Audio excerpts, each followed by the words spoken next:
Pero bago tayo magpatuloy ay pakilike ang ating video. Ganun din ang subscribe button, pati na rin ang bell icon para lagi kayong updated sa mga parating ko pang mga uploads.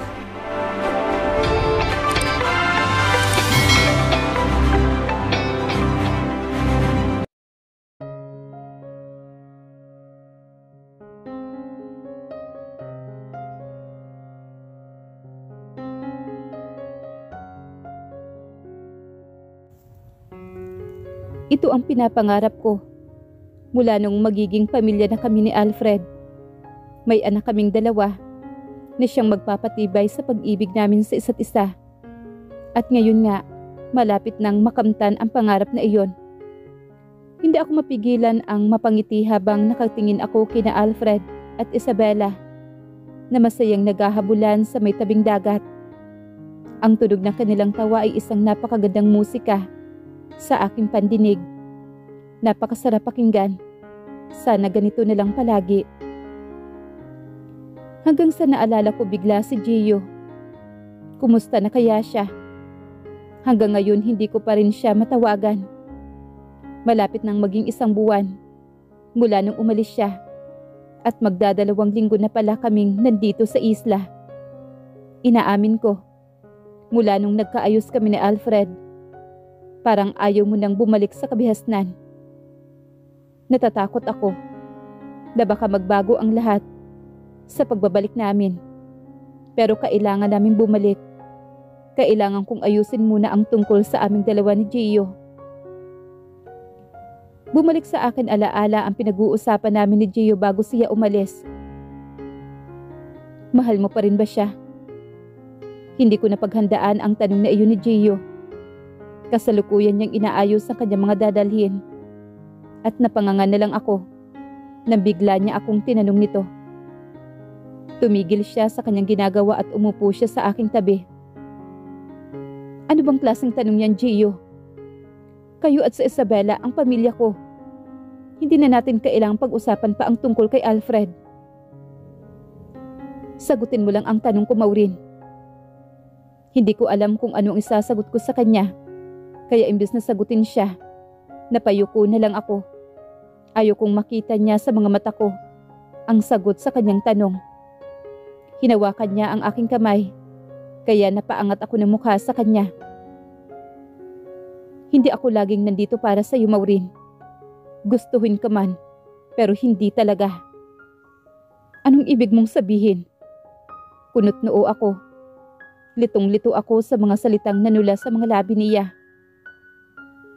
Hindi din niya ako sinasagot.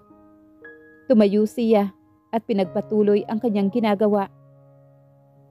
Mahalaga sa akin si Gio. Ayokong mawala siya. Gusto ko siyang bigyan ng assurance. Maghihintay kami ni Isabela sa pagbabalik mo. Pamilya mo pa rin kami, Gio. Pero umalis ito na wala man lang sinabi. Please, remember na mahal ko kayong dalawa ni Isabela. My life become meaningful when you brought Isabela into this world. I found the reason to fight. Pero kailangan kong tanggapin na pwede ako matalo. Kahit lalaban man ako. Bago pa tuluyang siyang umalis, pinuntahan muna niya si Isabela sa nursery room. Hindi niya alam na sinundan ko siya. At lihim kong pinakinggan ang pinag-uusapan nila ng aking anak. Pagkatapos ng sandali nilang usapan at nagkwentuhan ng aking anak, nagpaalam na siya dito na umalis na, pero ang hindi ko maintindihan ay kung bakit parang habang buhay siyang namamaalam kay Isabela. Iyon ang dating sa akin ng kanyang mga sinasabi. Lagi mong tandaan, hindi mo man ako nakikita, pero lagi akong nakabantay sa'yo. Paano kang nakabantay kung wala ka naman? Inosenteng tanong naman ni Isabela kay Gio. Tumawa naman si Gio pero parang napakalungkot naman ang kanyang tawa. Balang araw, maiintindihan mo rin ang ibig kong sabihin. Niyakap ni Gio si Isabela at namumula ang kanyang mga mata. Mahal na mahal kita. Pero gusto ko lang malaman mo na may isang lalaki na gusto ka ring mahalin na tulad ng pagmamahal ng isang ama sa kanyang anak. Lagi lang siyang nandyan. Sana mahalin mo din siya at tanggapin bilang bahagi ng buhay mo. Daddy Gio, hindi po kita maintindihan. Imbes na sagutin ni Isabela, mas sinigpitan pa ni Gio ang pagkakayakap sa anak ko. Gusto kong kausapin si Gio. Gusto kong ipaliwanag niya sa akin ang mga sinabi niya kay Isabela. Pero nawalan ako ng lakas ng loob. Sa pananalita niya, parang tuluyan niya kaming pinauubaya kay Alfred. Pero hindi. Si Gio ang pinipili ko at hihintayin ko siya. Mananatiling buo ang aming pamilya. Mami? Mami? Nabalik ang aking isip sa kasalukuyan nang narinig ang pagtawag ni Isabela. Kumaway ako sa aking anak. Niyaya nila ako ni Alfred na makisali sa kanila, pero tumanggi ako. Ang usapan namin ni Alfred ay huwag munang ipahalata sa anak namin ang tungkol sa aming dalawa hanggat hindi pa kami nakakapag-usap ni Gio. Alam kong 2 taong gulang pa lamang ang anak ko, pero mas mabuti na rin iyon na nag-iingat. Bumalik naman sila agad sa kanilang ginagawa. Napatingin ako sa kawalan at naalala ko na naman si Gio. Hindi ko natupad ang ipinangako ko kay Gio, pero mukhang ine-expect na niya ito. Nagigilty naman ako. Pero hindi ko na kayang tanggihan pa si Alfred. Mahal ko si Alfred at gusto ko na siyang makasama. Kinagabihan, dahil siguro sa matinding pagod sa pakikipaglaro sa kanyang ama, kaya agad ding nakatulog si Isabela. Hinahaplos-haplos ko ang buhok ni Isabela. Sa mga nakalipas na araw, pansin ko naman ang pagiging sobrang malapit ni na Isabela at Alfred sa isa't isa. Pero kinakabahan pa rin ako sa magiging reaksyon ni Isabela pag malaman niya na si Alfred ang kanyang ama at hindi si Gio. Matatanggap kaya agad ni Isabela ang paghihiwalay namin ni Gio? Ang daming katanungan na nabubuo sa isipan ko. Pero umaasa ako na maayos din agad ang lahat. Kalauna na pagpasyahan ko ang lumabas sandali. Naabutan ko naman si Alfred sa may beranda. Hi, bati ko naman sa kanya. Hindi ka makatulog? Tanong naman ni Alfred. Bakit nandito ka rin? Hindi ka rin ba makatulog? Hindi talaga ako natutulog agad sa gabi. Nagbabantay kasi ako. Although, sigurado naman ako na ligtas naman talaga ang lugar na ito. Tumabi ako sa kanyang pagkakaupo sa pahabaang upuan na gawa sa mamahaling kahoy. Saka ako napatingala sa itaas. Napakaganda ng gabi. Parang brilyante ang ulap ng mga bituin. Naramdaman ko naman ang pag-akbay ni Alfred sa akin. Alam mo ba kung ano ang isa sa mga pangarap ko? Ang ganito tayong dalawa. Nakatingin sa mga bituin sa ating dapit hapon. Kalubog na yun ang mukha natin. Maputi na rin ang buhok natin. Ang makasama ka habang buhay ay ang pinapangarap ko sa buhay ko, Maureen. Napangiti ako. Iyan din ang pangarap ko. Ang makasama si Alfred habang buhay. Malaki na yung mga anak namin at successful na rin ang mga ito sa kanilang buhay. At mahahanap na rin nila ang tunay na pag-ibig. Masarap mag-fast forward, pero mas pipiliin ko pa rin ang slow motion. Napatingin ako kay Alfred nang bigla siyang kumanta. Hindi kagandahan ang kanyang boses pero nakakanta siya at ngayon ko lang siya narinig na kumanta. Kaya hindi ko talaga mapigilan ang mapangiti sa kanya. Bakit? Nakangiti niyang tanong. Hindi mo ba nagustuhan? Nagustuhan ko naman. Nakatawa kong sabi. Pero ano? Kunot-noo siya pero malapad ang kanyang ngiti. Huwag ka nalang maglakas loob na kumanta sa harapan ng iba. Sa harapan ko na lang, baka mabugbog ka pa. Ganon? Aniya at kiniliti ako bigla. Alfred, ano ba? Tigilan mo nga ako. Tumigil din naman siya kaagad. Pero nagtatawanan pa rin kaming dalawa. Mahal kita, Maureen. At sa pagkakataong ito, wala nang makakapaghiwalay sa ating dalawa. Ngumiti lang ako sa kanyang sinabi. Hindi ko nasabi sa kanya na pinili ko siya. Pero nahalata naman siguro niya iyon. Sabay kaming pumasok ni Alfred sa loob. Kapapasok ko pa lang sa loob ng kwarto namin ni Isabela nang narinig ko ang pagtunog ng aking cellphone. Pangalan ni Kia ang rumihistro sa screen kaya agad ko itong sinagot. Baka may problema na naman siya tungkol sa aking ama. Kia? Maureen, nasaan ka? Agaran na tanong niya. Nandito ako sa... Sasabihin ko ba sa kanya kung nasaan ako at sino ang kasama ko? Kung nasaan ka man ngayon, kailangan mo nang bumalik dito. Parang disoriented siya. Halata sa kanyang boses na hindi siya mapakali. Si Gio! Si Gio! Umiiyak siya. Naririnig ko ang paghagulhol niya. Halatang nahihirapan siyang ituloy ang kanyang sasabihin. Kailangan ka ni Gio. Kinabukasan din agad kaming umalis sa isla para bumalik na sa Manila. Wala akong sinayang na oras at dumiretso agad ako sa hospital kung saan nakakonfine si Gio. Hindi naman ako nahirapan at agad ko din nahanap ang hospital room niya. Naabutan ko sa kanyang kwarto ang dalawa niyang kapatid na puro babae. Napatingin ako kay Gio. Napatulo ang luha ko nang nakita ko ang madaming aparato na nakakabit sa kanya. Saan ka ba nanggaling? Napatingin ako kay Ate Darcy. Halata sa kanyang boses ang galit. Dalawa lang ang kapatid ni Gio na puro babae. I'm not that close with her sister. Pero nagpapansinan din naman kami bilang kapamilya. I'm sorry. Anong klaseng asawa ka? Huli ka pang nakakaalam sa nangyayari sa asawa mo? At nagawa mo pang magbakasyon habang nakarate sa ospital ang asawa mo? Galit at pagtatampo ang mababanaag sa boses nito. Hindi ko mapigilan ang tuluyang mapaiyak. I am so guilty. Dahil nagpapasaya ako kasama si Alfred habang nahihirapan naman si Gio. Please ate, tumigil ka. This is not the right time for that. Hindi makakatulong sa kapatid natin kung aawayin mo lang ang asawa niya. Napalanghap naman ang hangin si Ate Darcy. Halata ang pagkalma niya sa kanyang sarili. Namumula ang kanyang mga mata. Saka siya tuluyang napahagulhol sa iyak. I'm sorry. I can't control myself. Nag-aalala ako sa kanya. Galit ako dahil sa lahat. Bakit ang kapatid ko pa? Galit ako dahil hindi kita naabutan dito at pakiramdam ko wala kang pakialam sa kapatid ko. I'm sorry din ate. Mangiyak-ngiyak ko din sambit. Pero tama ka.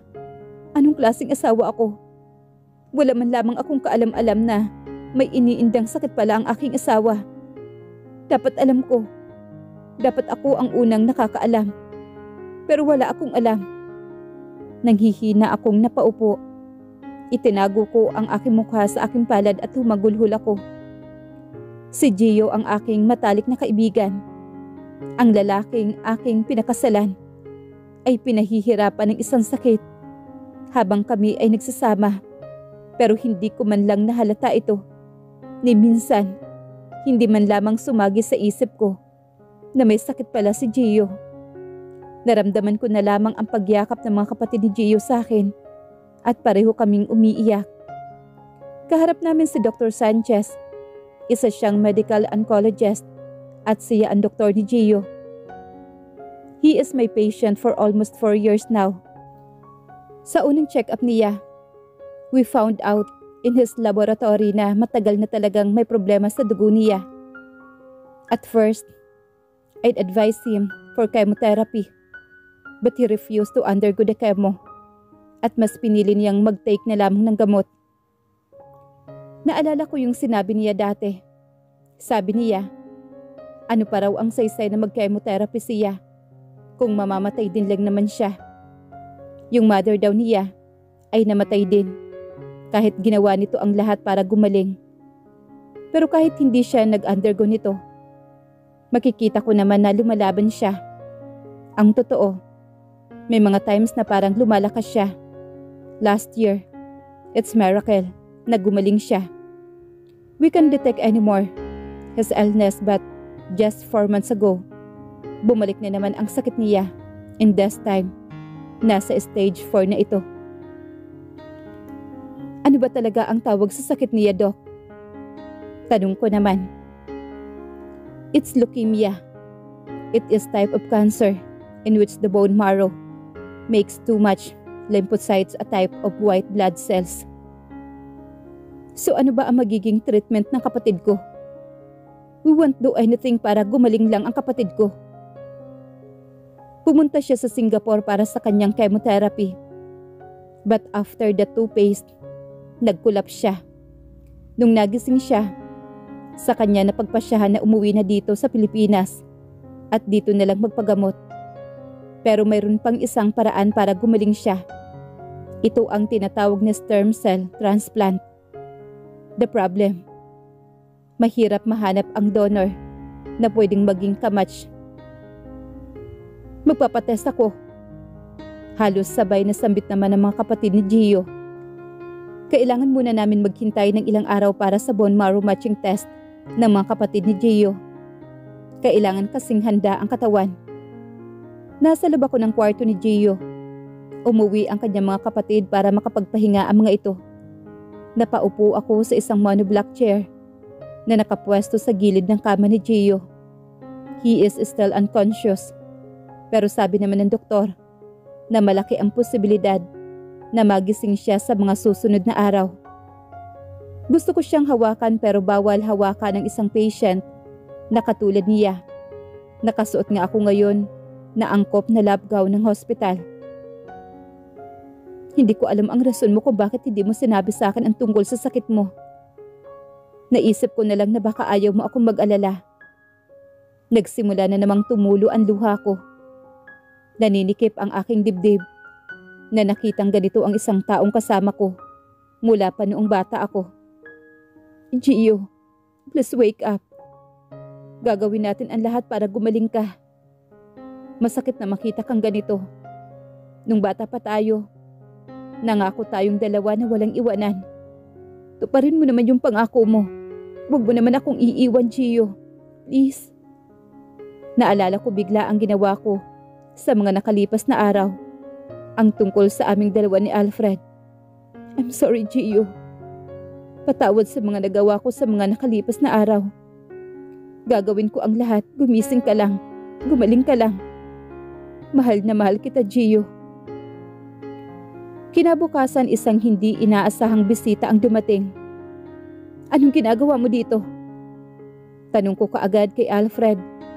Nang makasalubong ko siya sa pasilyo papunta sa kung nasaan si Gio.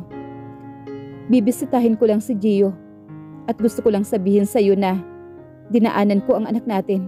She is fine at medyo hinahanap ka niya.